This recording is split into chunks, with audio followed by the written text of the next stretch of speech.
ஹல்லேலூயா.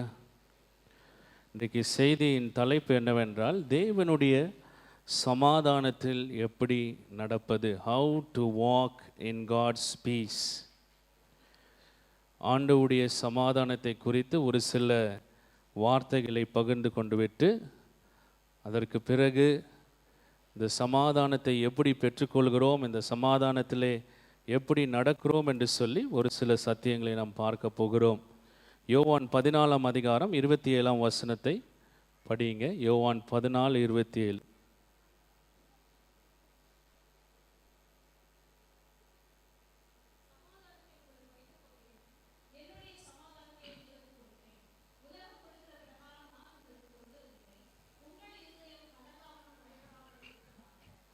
சமாதானத்தை உங்களுக்கு நான் வைத்து போகிறேன், என்னுடைய சமாதானத்தை உங்களுக்கு கொடுக்கிறேன், உலகம் கொடுக்கிற பிரகாரமாக நான் உங்களுக்கு கொடுக்கிறது அல்ல என்று சொல்லி ஆண்டவர் இந்த இடத்துல சொல்கிறார். முதலாவதாக நாம் புரிந்து கொள்ள வேண்டிய காரியம் என்னவென்றால், ஆண்டவர் இந்த இடத்துல குறிப்பிடுகிறது என்னன்னா, உலகத்தின் பிரகாரமாக உலகத்திலிருந்து வருகிற சமாதானத்தை உங்களுக்கு நான் கொடுக்கிறது இல்லை, உலகம் கொடுக்கிற சமாதானம் அல்ல, என்னுடைய சமாதானத்தை உங்களுக்கு நான் கொடுக்கிறேன் என்று சொல்லி ஆண்டவர் சொல்கிறார். அதனுடைய அர்த்தம் என்னவென்றால், உலகத்திலிருந்து வருகின்ற சமாதானமும் சந்தோஷமும் அது சூழ்நிலைகளை சார்ந்ததாக இருக்கிறது, அது நிரந்தரமானது அல்ல. ஆமென். நமக்கு ஒரு நல்ல காரியம் நடந்தால் நம்ம சந்தோஷமாக இருக்கிறோம், அதே சமயத்தில் கஷ்டங்கள் வரும் பொழுது நம்ம வேதனைப்படுகிறோம். ஆமென். மனது தெளிவில்லாத நிலைகள் இருக்கிறது. ஸோ அவ்வாறாக இருக்கிறது பிரியமானவர்கள். ஆனால் ஆண்டவராகிய இயேசு கிறிஸ்து கொடுக்கின்ற சமாதானமும் சந்தோஷமும் அது சூழ்நிலைகளை சார்ந்தது அல்ல. இந்த சமாதானமும் சந்தோஷமும் சூழ்நிலைகள் நல்லா இருந்தாலும் நல்லா இருக்காவிட்டாலும் நம்ம கூடயே இருக்கிற ஒரு சமாதானமும் சந்தோஷமாக இருக்கிறது பிரியமானவர்களே. இந்த இயற்கைக்கு அப்பாற்பட்ட சமாதானத்தையும் சந்தோஷத்தையும் பெற்றுக்கொண்டு அனுதினமும் நம்முடைய வாழ்க்கையில இதை வெளிப்படுத்த வேண்டும் என்று சொல்லி ஆண்டவர் விரும்புகிறார். இதை ஆண்டவர் இந்த காரியத்தை எப்பொழுது சொல்கிறார் என்றால், சிலுவையின் மரணத்துக்கு முன்பதாக சீஷர்களை கூப்பிட்டு அவர் ஆலோசனை கொடுக்கிறார். ஸோ ஆலோசனை கொடுக்கும் போது அவர் சொல்கிறார், என்னுடைய சமாதானத்தை உங்களுக்கு நான் தருகிறேன். கொஞ்சம் யோசித்து பாருங்க, ஆண்டவர் சீக்கிரத்தில் மரிக்க போகிறார். அதுவும் சாதாரணமான ஒரு மரணம் இல்லை. ஒரு சில நேரங்களில் என்ன பண்ண போகிறாங்க, அவரை எல்லாருக்கும் முன்னாடி அவமானப்படுத்தி பயங்கரமாக நிந்தித்து கொலை செய்ய போகிறாங்க. அவருக்கு எல்லாமே நல்லா தெரியும். ஆனால் தெரிந்த அந்த நிலையில் அவர் என்ன சொல்கிறாரு, சீஷர்களை பார்த்து என்னுடைய சமாதானத்தை தருகிறேன் என்று சொல்லி சொல்கிறார். எப்படி சொல்ல முடிந்தது? தேவனுடைய இயற்கைக்கு அப்பாற்பட்ட சமாதானம் அவரோடு கூட இருந்தது பிரியமானவர்களே. ஆமென். ஹல்லேலூயா. சூழ்நிலைகளை சாராத அந்த சமாதானமும் சந்தோஷமும் ஆண்டவர்கிட்ட இருந்தனால அவ்வாறாக சொல்ல முடிந்தது. அதே சமாதானத்தை நீங்களும் நானும் பெற்றுக்கொள்ள வேண்டும், அதே சமாதானத்தில் நடக்க வேண்டும் என்று சொல்லி ஆண்டவர் விரும்புகிறார். ஆமென். ஆதி கிறிஸ்தவர்களை எடுத்துக்கொண்டோமானால், சில நேரங்களில் அவங்களுக்கு வீடு இல்லாமல் போயிற்று, சில நேரங்களில் மனைவி கணவனிடத்திலிருந்து பிரிக்கப்பட்டாங்க, சில நேரங்களிலே சாப்பாடு இல்லாமல் நாட்களாக இருந்தாங்க, சிங்கங்கள் மத்தியிலே போடப்பட்டார்கள். ஆனால் அந்த நிலையிலும் அவர்கள் என்ன பண்ணாங்க, சந்தோஷத்தோடு கூட சமாதானத்தோடு கூட இருந்தாங்க பிரியமானவர்களே. ஆமென். சிங்கங்கள் சாப்பிடும் பொழுது, மாம்சத்தை சாப்பிடும் பொழுது அவர்கள் முழு இருதயத்தோடு கூட தேவனை ஆராதித்து கொண்டிருந்தாங்க. எப்படி அவர்களால் முடிந்தது? அந்த இயற்கைக்கு அப்பாற்பட்ட சமாதானம் அவர்களிடத்தில் இருந்தது பிரியமானவர்களே. ஆமென். ஹல்லேலூயா. அவர்களிடத்தில் இருந்ததுன்னா நம்மக்கிட்டையும் இருக்க முடியும் பிரியமானவர்களே. ஹல்லேலூயா. அன்னைக்கும் இன்னைக்கும் கம்பேர் பண்ணால் சாப்பாட்டில் உப்பு இல்லைனாலே சமாதானம் போய்விடுகிறது, கொஞ்சம் ஏதாவது ஆச்சுன்னா சமாதானம் போய்விடுகிறது. எவ்வளோ தூரம் விலகி வந்து விட்டோம் பாருங்க பிரியமானவர்களே. ஆமென். ஹல்லேலூயா. ஆனால் ஒவ்வொரு நாளும் நம்முடைய அனுதின வாழ்க்கையில் எல்லா சூழ்நிலையிலும் தேவனுடைய சமாதானத்தை வெளிப்படுத்துவதாக நம்ம இருந்தோம்னா அதில் அநேக பலன் இருக்கும் பிரியமானவர்களே. அந்த நாட்களில் அநேக பேர் ரட்சிக்கப்பட்டதுக்கு காரணம் என்ன தெரியுமா? சுவிசேஷம் வெளியில் சொல்ல முடியாது. ஏன்னா சொன்னால் என்ன ஆகும்? அவ்வளோதான், கொன்னுடுவாங்க. ஆனால் இந்த கிறிஸ்தவர்களை பார்த்தாங்க. இந்த கிறிஸ்தவர்களுக்குள்ள வித்தியாசமான ஏதோ ஒரு காரியம் இருந்தது. எங்களுக்கெல்லாம் எல்லாம் இருக்குது, எங்களுக்கு சமாதானம் இல்லை, இவங்க சித்திரவதைப்படுறாங்க, இந்த அளவுக்கு கஷ்டப்படுறாங்க, ஆனால் இந்த அளவுக்கு சந்தோஷமாக இருக்கிறாங்களே அப்படின்னு சொல்லி இவங்க கிட்ட ஏதோ வித்தியாசமானது ஒன்று இருக்குதுன்னு சொல்லி ஆண்டவர்கிட்ட அநேக பேர் வந்தாங்க பிரியமானவர்களே. ஆமென். அவருடைய வாழ்க்கையை பார்த்து, அவர்கள் வெளிப்படுத்துகிற சமாதானத்தையும் சந்தோஷத்தையும் பார்த்து அநேக பேர் ரட்சிக்கப்பட்டார்கள் பிரியமானவர்களே. இதே சமாதானமும் சந்தோஷமும் இன்றைக்கும் ஆண்டவர் நமக்கு வைத்திருக்கிறார். ஆமென். இதே சமாதானத்திலையும் சந்தோஷத்திலையும் நடக்க வேண்டும் என்று சொல்லி ஆண்டவர் விரும்புகிறார். இன்றைக்கு போராட்டத்தோடு கூட இருக்கிறீங்கன்னு சொல்லும் போது அநேக பேர் கரங்களை உயர்த்தினீங்க. ஆமென். ஆண்டவர் சமாதானத்தை உங்களுக்கு கொடுக்க விரும்புகிறார் பிரியமானவர்களே. இந்த சமாதானத்தை எப்படி பெற்றுக்கொள்கிறோம், இந்த சமாதானத்தை எப்படி காத்துக்கொள்கிறோம் என்று சொல்லி ஒரு சில சத்தியங்களை நாம் பார்க்கலாம். முதலாவதாக இந்த சமாதானத்தையும், தேவன் கொடுக்கிற சமாதானத்தையும் சந்தோஷத்தையும் ரட்சிப்பிலே நம்ம பெற்றுக்கொள்கிறோம் பிரியமானவர்களே. இது எல்லாருக்கும் ஒரு தெரிந்த காரியம்தான். மறுபடியுமாக ஒரு சில சத்தியங்களை நான் உங்களுக்கு நினைப்பூட்டும்படியாக விரும்புகிறேன். தாவீது பாவம் செய்து மனம் திரும்பும் பொழுது எப்படி ஜெபிக்கிறார்? சங்கீதம் 51:12 என்ன சொல்றாரு? ரட்சண்யத்தின் சந்தோஷத்தை. ஆமென். ஒரு மனுஷனோ ஒரு மனுஷியோ உண்மையாக மெய்யாக ரட்சிக்கப்படும் பொழுது, ஆண்டவராகிய இயேசு கிறிஸ்துவை தன்னுடைய இருதயத்தில் ஏற்றுக்கொள்ளும் பொழுது, அப்பொழுது அந்த இயற்கைக்கு அப்பாற்பட்ட சமாதானமும் சந்தோஷமும் அவர்களுக்குள்ளாக வருகிறது பிரியமானவர்களே. ஆமென். நம்ம பாடுறோம், எல்லாருக்கும் தெரிந்த பாடல் தான், சந்தோஷம் பொங்குதே. அதுக்கு அடுத்த வரி என்ன? இயேசு என்னை ரட்சித்தார். ஆமென். ஹல்லேலூயா. ஆண்டவராகிய இயேசு கிறிஸ்து ஒரு நபரை உண்மையாகவே ரட்சிக்கும் பொழுது அந்த நபருக்குள்ளாக அந்த இயற்கைக்கு அப்பாற்பட்ட சமாதானமானது வருகிறது பிரியமானவர்களே. அது மாத்திரமல்ல, அது ஜீவ ஊற்றாக தொடர்ந்து சுரண்டு கொண்டே இருக்கிறது. ஹல்லேலூயா. சூழ்நிலைகள் சாதகமாக இருந்தாலும் சாதகமாக இல்லாவிட்டாலும் அந்த ஜீவ ஊற்றானது தொடர்ந்து சுரண்டு கொண்டே இருக்கிறது பிரியமானவர்களே.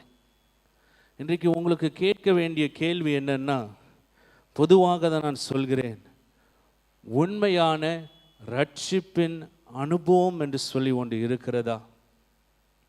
இது ரொம்ப முக்கியம் பிரியமானவர்களே.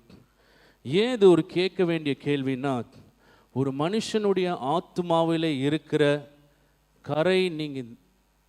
கரை நீங்கி போகும் பொழுது, பாவ கரை, ஆத்மாவில் இருக்கிற பாவ கரை, ஒரு மனுஷிக்குள்ளாக இருக்கிற ஆத்மாவில் இருக்கிற பாவ கரை நீங்கி போகும் பொழுது தான் அந்த ஆத்மாவில் என்ன ஆகுது?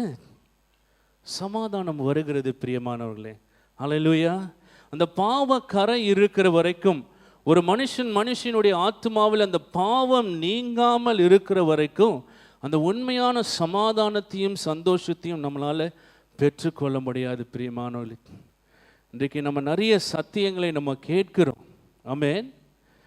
ஆண்டவர் சுகத்தை கொடுக்கிறார். ஆமென். ஆண்டவர் ஆசீர்வதிக்கிறார், ஆண்டவர் உயர்த்துகிறார். நல்ல சத்தியங்கள் பிரியமானவர்களே.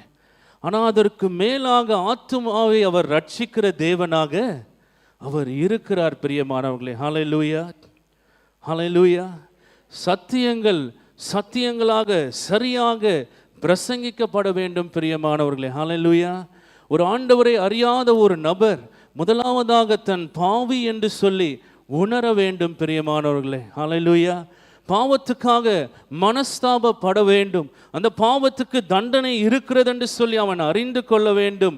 அதற்கு பிறகு அந்த பாவத்தின் தண்டனை ஆண்டவராகிய இயேசு கிறிஸ்து சிலுவையில் ஏற்றுக்கொண்டார் என்று சொல்லி அவன் விசுவாசித்து வாழ்க்கையை முழுமையாக ஆண்டவருக்கு ஒப்பு கொடுக்கும் பொழுதுதான் என்ன ஆகுது? சமாதானம் வருகிறது பிரியமானவர்களே. இன்னைக்கு நிறைய நேரங்களில் நம்ம 2 எக்ஸ்ட்ரீமில் இருக்கிறோம். சில நேரங்களில் என்ன செய்கிறோம், பாவத்தை குறித்து அதிகமாக சொல்லிட்டு ஆண்டவர் கொடுக்குற சிலுவையில் கொடுக்குற ரட்சிப்பை சரியாக சொல்கிறது இல்லை. ஆமென். இல்லை என்றால் பாவத்தை குறித்து சொல்லாமல், பாவத்துக்கு தண்டனை இருக்குதுன்னு சொல்லாமல், ஆண்டவர் நல்லவர் என்று சொல்லும் பொழுது, சிலுவையை குறித்து சொல்லும் பொழுது அது சரியாக பிரயோஜனம் இல்லாமல் போய்விடுகிறது. பிரியமானவர்களே, ஒருவர் இவ்வாறாக சொன்னார், if you don't realize you are a sinner, you don't need a savior. ஒரு மனுஷன் தான் பாவி என்று சொல்லி உணரவில்லை என்றால் பின்பு சிலுவை எதற்கு அவனுக்கு? ஆமென். ஹல்லேலூயா.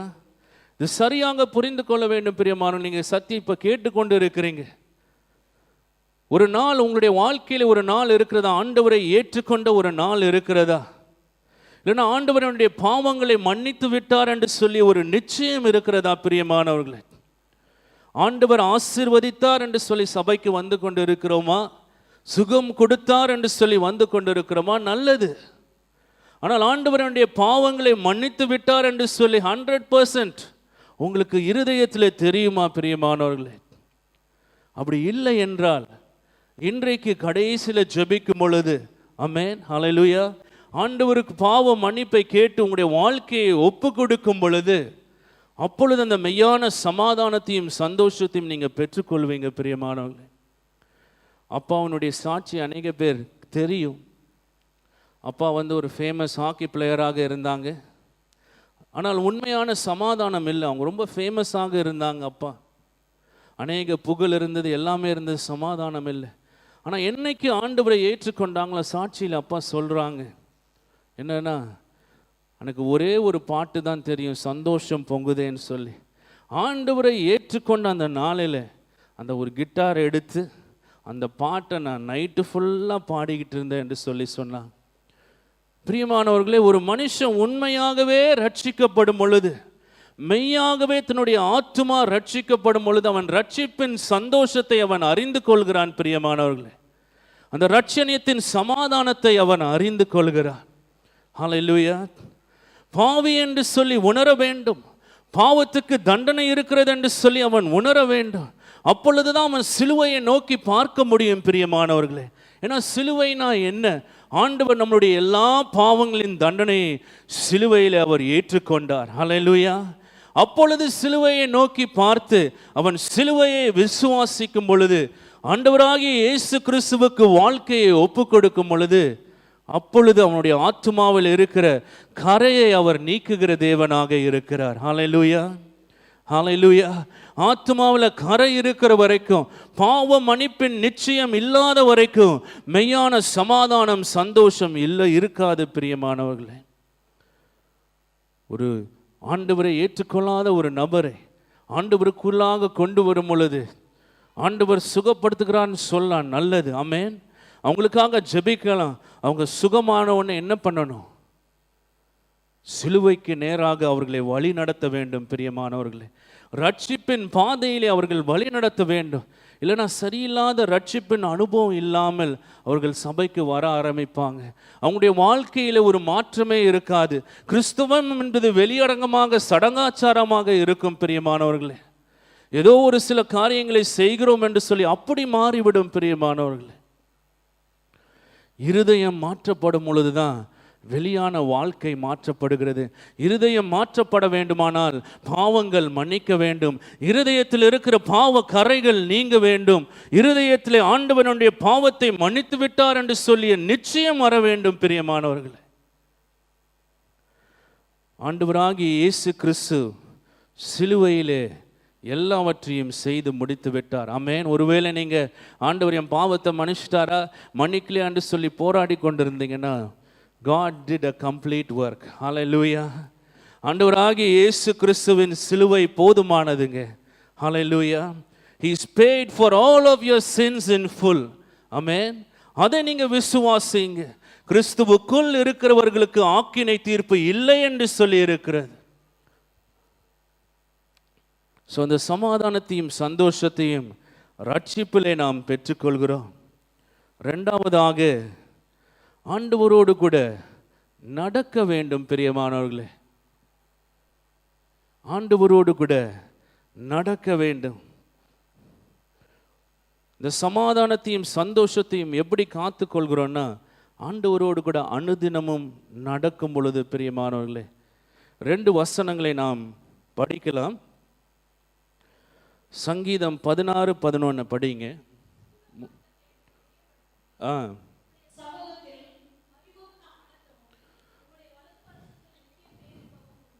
There is fullness of joy in his presence என்று சொல்லி இருக்கிறது.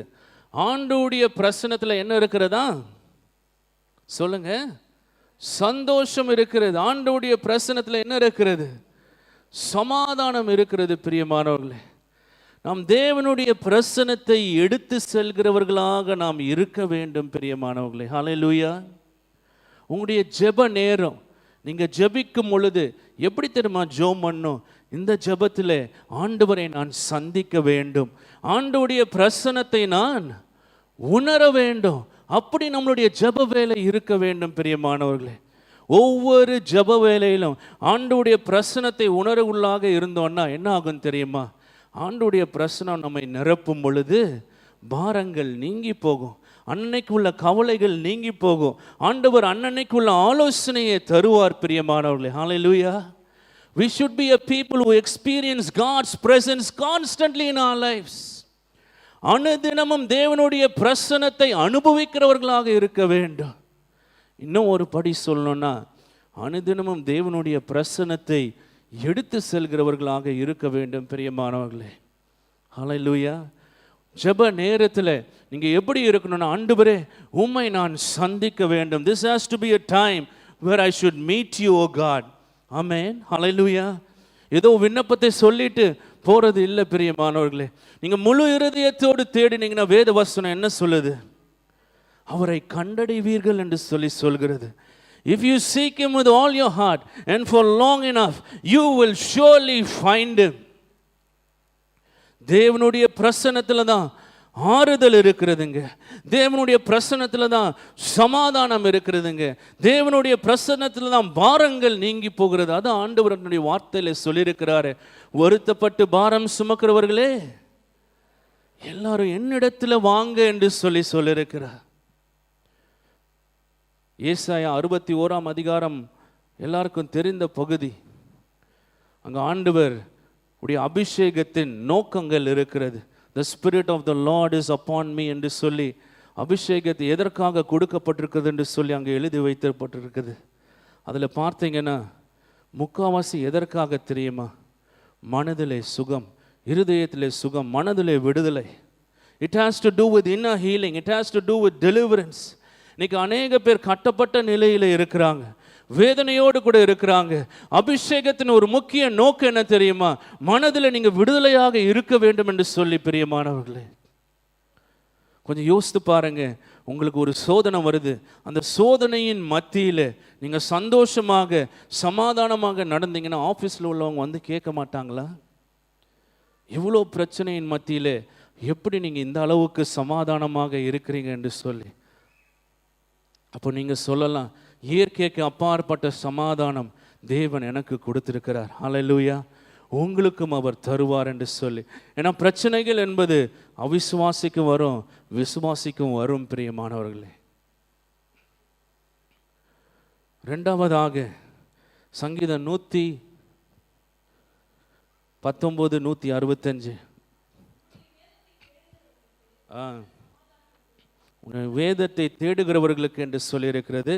வேதத்தை நேசிக்கிறவர்களுக்கு great peace have they that love your word. Amen. ஒரு சில நேரங்களில் சோர்ந்து போய் இருக்கும் பொழுது என்ன பண்ணுவேன் தெரியுமா? பைபிள் எடுத்து சத்தமாக படிக்க ஆரம்பிப்பேன் பிரியமானவர்களே. ஹல்லேலூயா. ஆண்டவரே பேசுங்க ஆண்டவரே என்று சொல்லி, பலப்படுத்துங்க ஆண்டவரேன்னு சொல்லி வேத வசனத்தை படிக்க ஆரம்பிப்பேன். அப்போ படிக்க படிக்க என்ன ஆகும் தெரியுமா? ஆவியின் மனுஷன் பலப்படுவான் பிரியமானவர்களே. வேதத்தை நேசிக்கிறவர்களாக, வேதத்தை படிக்கிறவர்களாக, வேதத்தை தியானிக்கிறவர்களாக இருக்கணும் பிரியமானவர்களே. வேதத்திலே நம்முடைய வாழ்க்கை கட்டப்பட்டு இருந்தால் நாம் அசைக்கப்படுவதில்லை பிரியமானவர்களே. அதுதான் சங்கீதம் 1 எல்லாம் மனப்பாடமா தெரியும், செயல்முறைப்படுத்துறது தான் கொஞ்சம் கஷ்டம். He shall be like a tree planted by the rivers of water என்று சொல்லியிருக்கிறது. வறட்சியே இருக்காது பிரியமானவர்களே. ஆண்டவரோடு கூட நடக்கிற அனுபவம் அவசியம். மூன்றாவதாக, இதெல்லாம் ரொம்ப சுலபமான சத்தியங்கள், நாம் கேட்டிருக்கிறோம் அந்த சத்தியங்களை. ஏசாயா 26:3 படிங்க. ஏசாயா 26:3.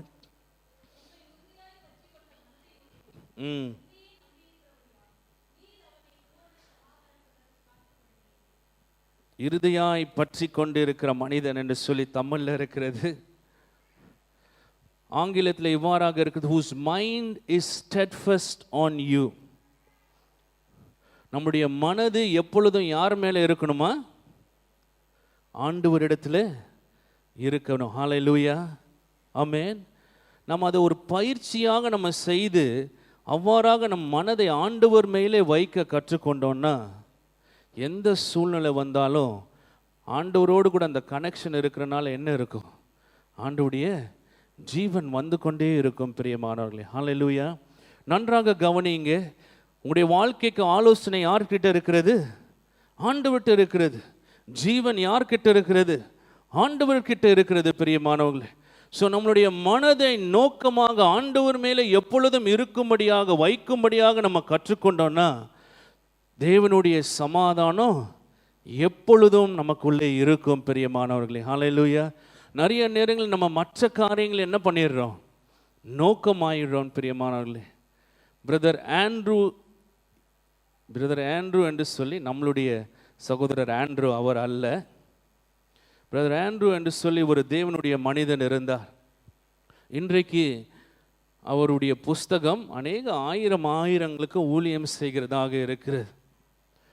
சர்மன்ஸில் கூட பிரதர் ஆண்ட்ரூவை குறித்து அநேக பேர் கோட் பண்ணி பிரசங்கம் பண்ணி கொண்டு இருக்கிறாங்க. உங்களுக்கு ஒரு கேள்வி வைக்க விரும்புகிறேன். அவர் என்னவாக இருந்திருப்பார்னு நீங்கள் யோசிக்கிறீங்க?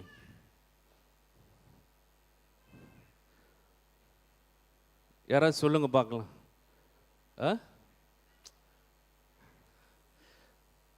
சாம் ஏற்கனவே தெரியும்.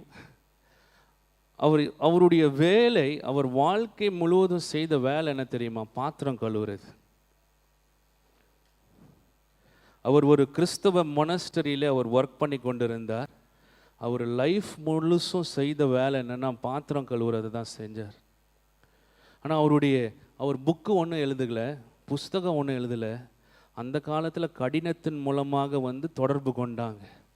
ஆனால் அவர் எழுதின கடிதங்களில் அந்த அளவுக்கு ஜீவன் இருந்தது, சத்தியம் இருந்ததுன்னு சொல்லி 100 ஆண்டுகளுக்கு பிறகு என்ன பண்ணாங்க? கடிதங்கள் எல்லாத்தையும் ஒன்றாக சேர்த்து புக்காக வெளியிட்டு, இப்பொழுது அந்த புக்கு ஆயிரக்கணக்கான ஜனங்களுக்கு பிரயோஜனமாக இருக்கிறது. பிரதர் ஆண்ட்ரூ அவருடைய ஒரு கடிதத்தில் இவ்வாறாக எழுதுகிறார், பாத்திரம் கழுவும் பொழுது ஆண்டவர் மேலே நோக்கமாக இருக்கிறது முதல்ல கடினமாக இருந்தது. But once I learned to fix my mind on Christ, ஆண்டவர் மேலே என்னுடைய நோக்கத்தை வைக்க நான் கற்றுக்கொண்ட பொழுது அது மாதிரி ஒரு வண்டர்ஃபுல்லான டைம் கிடையாது என்று சொல்லி. ஹல்லேலூயா, ஹல்லேலூயா. பிரியமானவர்களே, சூழ்நிலைகள் நல்லா இருந்தால் தான் அப்படின்னு கிடையாது பிரியமானவர்களே. இங்கே லேடிஸ்லாம் நிறைய பேர் இருக்கிறீங்க, பாத்திரம் கழுவுவது ரொம்ப ஈஸியாக, அதுவும் நாள் ஃபுல்லாக பாத்திரம் கழுவணுன்னா எப்படி இருக்குன்னு கொஞ்சம் யோசித்து பாருங்கள். ஆனால் அந்த மனிதர் அந்த பாத்திரம் கழுவுகிற நேரத்தை தன்னுடைய நோக்கத்தை ஆண்டவர் மேலே வைக்க கற்றுக்கொண்டார். ஹல்லேலூயா. ஆண்டவர்கிட்டருந்து ஜீவன் வந்து கொண்டே இருக்கிறதுங்க. ஆண்டவர்கிட்டருந்து ஆலோசனை வந்து கொண்டே இருக்கிறது, விடுதலை வந்து கொண்டே இருக்கிறது, சமாதானம் வந்து கொண்டே இருக்கிறது. நம்ம தான் டியூன் பண்ணுறது இல்லை. ஆமென். எப்படி அந்த ரேடியோ வேவ்ஸில் அந்த அலைகள்லாம் சென்று கொண்டே இருக்குது, சரியாக டியூன் பண்ணாதான் பெற்றுக்கொள்ள முடியுமா? அது போல தான் பிரியமானவர்களே, நம்முடைய மனதை ஆண்டவர் மேலே வைக்க நாம் கற்றுக்கொள்ள வேண்டும். ஹல்லேலூயா. நான்காவதாக மிகவும் முக்கியமானது இது, தேவனுடைய வார்த்தையிலே நம்முடைய வாழ்க்கை கட்டப்பட்டிருக்க வேண்டும். ஹல்லேலூயா. ஏசாயா 48:18 படிங்க.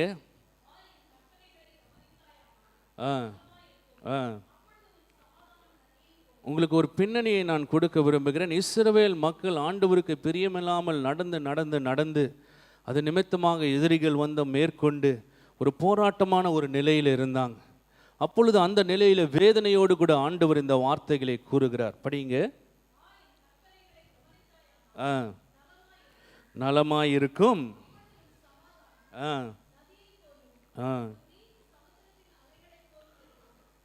கற்பனைகளை கை கொண்டிருந்தால் சமாதானம் எப்படி இருக்குமா? எப்படி இருக்குமா? பக்கத்தில் உள்ளவங்களை பார்த்து கேளுங்க, உடைய சமாதானம் எப்படி இருக்குது? நதியை போல இருக்கிறதா? ஒரு சொட்டு இருக்கிறதா? இல்லைன்னா பீஸ் வந்து பீஸ் பீஸாக இருக்குதா? கேளுங்க ஆண்டி, கேளுங்க.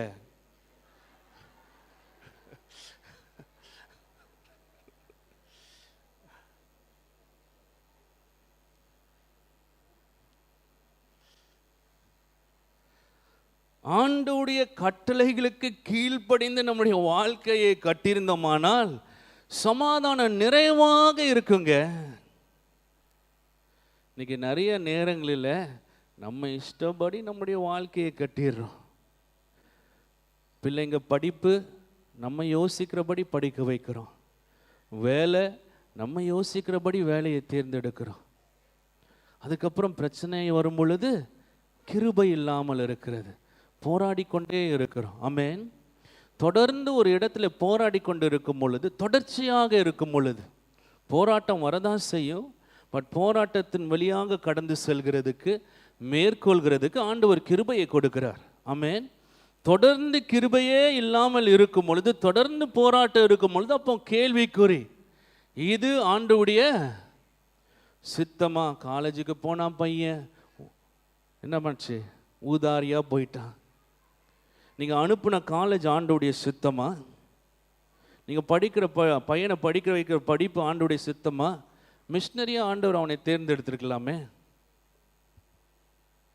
அல்லேலூயா.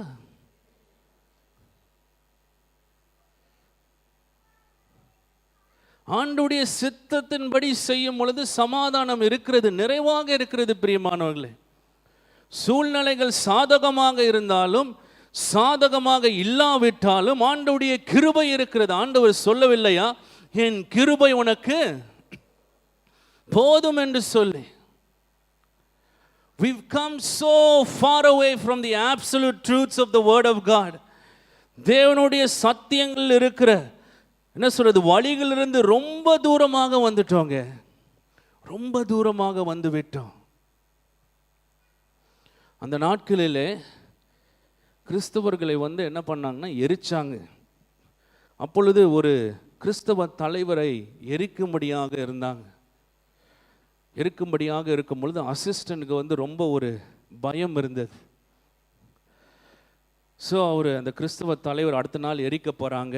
எல்லாரும் முன்னாடியும் கொண்டு போயிட்டு செரிமனி ஆட்டம் வச்சு எரிக்க போகிறாங்க. அப்போ அவர் அந்த தலைவரை பார்த்து சொன்னார், தேவனுடைய கிருபை இருந்ததுன்னா அந்த எரிக்கும் போது கொஞ்சம் கையை மாத்திரம் இப்படி உயர்த்தி காமிங்க அப்படின்னு சொன்னார். இவர் சரின்னு சொல்லிட்டார்.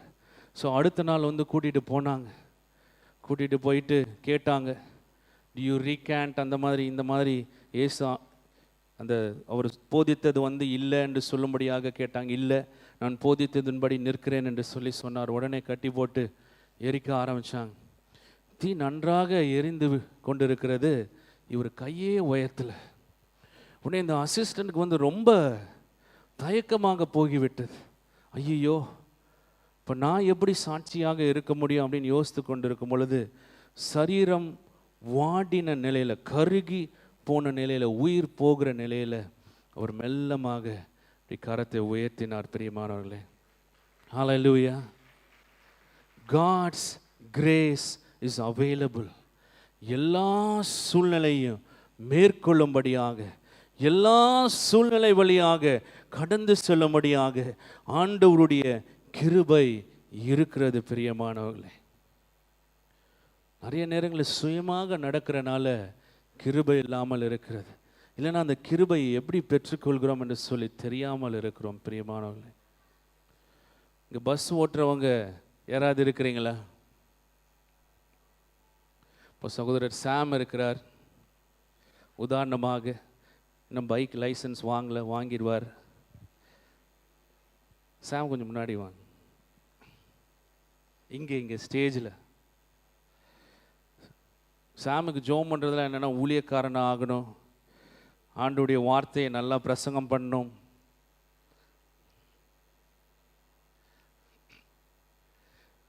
உதாரணமாக சரியா, பஸ்ஸு ஓட்ட தெரியாது, இவர் என்ன பண்ணார், பஸ்ஸை எடுத்துட்டாருன்னு வச்சுக்கலாம். அப்போ நீங்கள் அந்த ரோட்டில் முன்னாடி நிற்பீங்களா?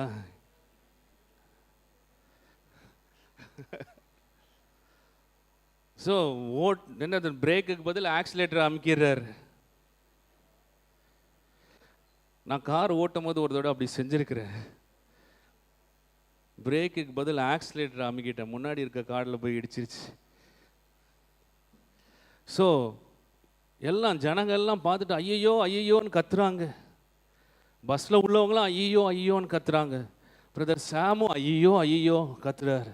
திடீர்னு யோசனை வருது, ஆண்டவர் கூப்பிட்டா உதவி செய்வார். ஆண்டவரே உதவி செய்யுங்க, ஆண்டவரே உதவி செய்யுங்க. ஆண்டவர் எங்கே தெரியுமா இருக்கிறாரு? பக்கத்தில் இருக்கிறார்.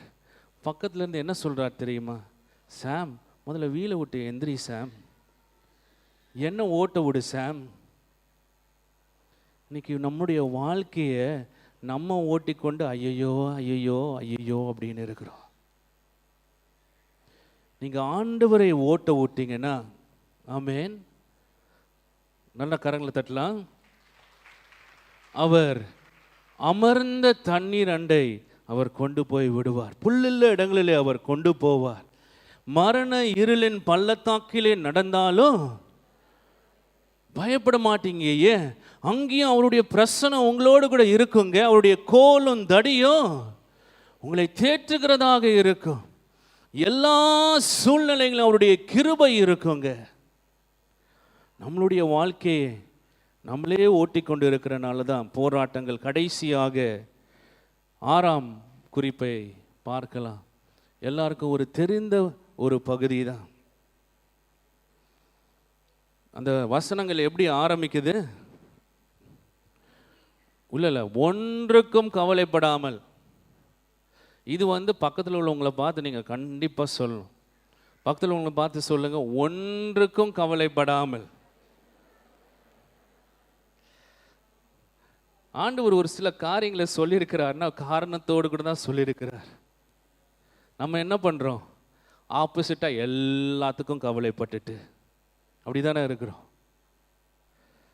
அவர் என்ன சொல்றார் பாருங்க, உங்களுடைய எல்லாவற்றிலும் படிங்க அந்த வசனத்தை.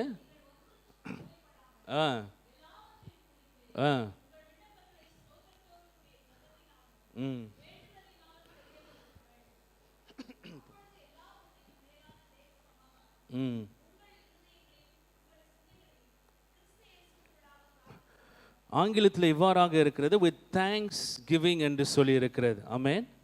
நன்றி உள்ள இருதயத்தோடு என்ன பண்ணுமா? விண்ணப்பங்களை ஏறெடுக்கணும் என்று சொல்லி இருக்கிறது. அப்பொழுது என்ன ஆகுமா? அப்படி ஏறெடுக்கும் பொழுது இயற்கைக்கு அப்பாற்பட்ட தேவனுடைய சமாதானமும் சந்தோஷமும் நம்முடைய இருதயத்தை என்ன பண்ணுமா? காத்துக்கொள்ளும்.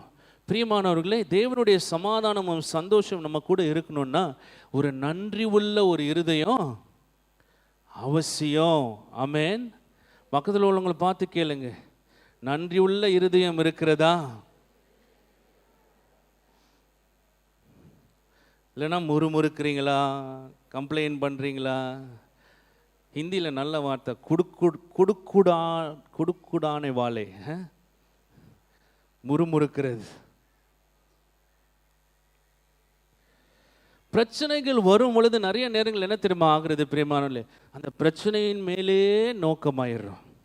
அப்படி இல்லை பிரியமானவர்களே, ரொம்ப சுலபமாக உங்களுக்கு சொல்கிறேன் பாருங்க. இந்த சைடு நான் திரும்பிட்டு இருக்கிறேன், இந்த சைடு திரும்பிட்டு இருக்கும்போது இங்கே கொயரை பார்க்க முடியுமா? முடியாது. இந்த சைட்லேருந்து இந்த சைடு திரும்பும் பொழுது பார்க்க முடிகிறது. இதுக்கு எவ்வளோ எஃபர்ட் தேவைப்படுது, எவ்வளோ முயற்சி தேவைப்படுது?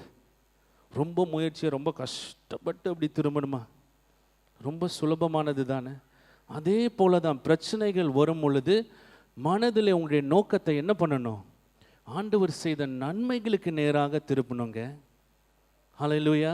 எத்தனை பேருடைய வாழ்க்கையில் ஆண்டவர் நன்மை செய்திருக்கிறார்? நிறைய நன்மைகள் செய்திருக்கிறான்னு சொல்றவங்க, அப்போ ஏன் கவலைப்பட்டு இருக்கிறீங்க? நோக்கங்களை ஆண்டவர் செய்த நன்மைக்கு நேராக திருப்பி என்ன பண்ணுங்க? நன்றி சொல்ல ஆரம்பிங்க. நம்ம ஆங்கிலத்தில் இந்த count your blessings, name them one by one பாடுறோம்ல, அது எப்படி ஆரம்பிக்குது? when upon life's billows you are tempest lost, when you are discouraged thinking all is, அப்பொழுது count your many blessings. சோதனைகள் வரும் பொழுது, போராட்டங்கள் வரும் பொழுது என்ன பண்ணுங்க? முதலாவதாக ஆண்டவர் செய்த நன்மைகளை நோக்கி அவருக்கு நன்றி சொல்ல ஆரம்பிங்க பிரியமானவர்களே. ஹல்லேலூயா. அப்பொழுது என்ன ஆகுமா? நன்றி சொல்லிட்டு அதுக்கப்புறம் விண்ணப்பத்தை சொல்லலாம், தப்பு கிடையாது. ஆமென். நன்றி உள்ள இருதயத்தோடு கூட, ஸ்தோத்திரத்தோடு கூட விண்ணப்பங்களை ஏறெடுக்கும் பொழுது என்ன ஆகுது? என்ன ஆகுது? எல்லா புத்திக்கும் மேலாங்க தேவனுடைய சமாதானம் நம்முடைய மனதையும் இருதயத்தையும் காக்கிறதாக இருக்கிறது.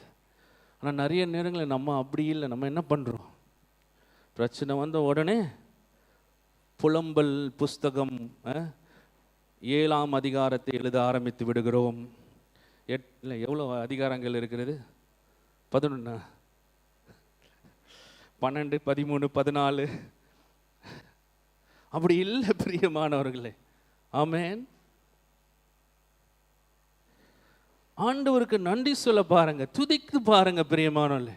கஷ்டமான சூழ்நிலையில முழு இருதயத்தோடு கூட ஆராதித்து பாருங்க. பவுலும் சீலாவும் எத்தனை முறை அந்த சம்பவத்தை நம்ம கேட்டிருக்கிறோம். அவங்க கட்டுண்ட நிலையில் இருக்கும் பொழுது என்ன பண்ணாங்க? ஆண்டவரை துதித்தாங்க. அநேக முறைகள் கஷ்டங்கள் வரும் பொழுது என்ன ஆகுது? நம்மளை கட்டி வைத்து விடுகிறது. அப்படித்தானே? ஆமென். அவங்க கட்டப்பட்ட மாதிரி நம்மளுடைய மனதும் கட்டப்பட்ட நிலையில் இருக்கிறது, இருதயம் பாதிக்கப்பட்ட நிலையில் இருக்கிறது. அந்த நேரத்தில் துதிக்கும் பொழுது என்ன ஆகுது? ஆண்டவர் அந்த கட்டுகளை முறிக்கிறது மாத்திரமல்ல, ஆண்டவர் கிரியை செய்கிறார் பிரியமானவர்களே.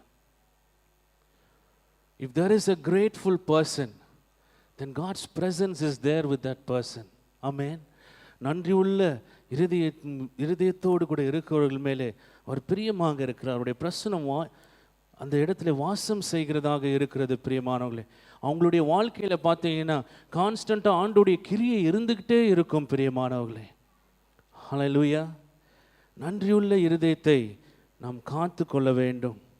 கடைசியாக இந்த வசனத்தை படித்து நாம் முடிக்க போகிறோம். 2 தெசலோனிக்கேயர் 3:16. சமாதானத்தின் கர்த்தர் தாமே, எல்லாம் சொல்லுங்க, எப்பொழுதும் சகல விதத்திலும். ஆமென். ஆண்டவர் சமாதானத்தை எல்லா நேரங்களிலும் சகல விதத்திலும் நமக்கு கொடுக்க விரும்புகிறார் பிரியமானவர்களே. ஹல்லேலூயா. கரங்களை தட்டி ஆண்டவரை மகிமைப்படுத்தலாமா? இப்பொழுது கேட்ட சத்தியங்களை நம்ம கொஞ்சம் பிராக்டிஸ் பண்ண போகிறோம். ஹல்லேலூயா. எல்லாரும் கண்களை மூடி நாம் ஜெபிக்கலாமா?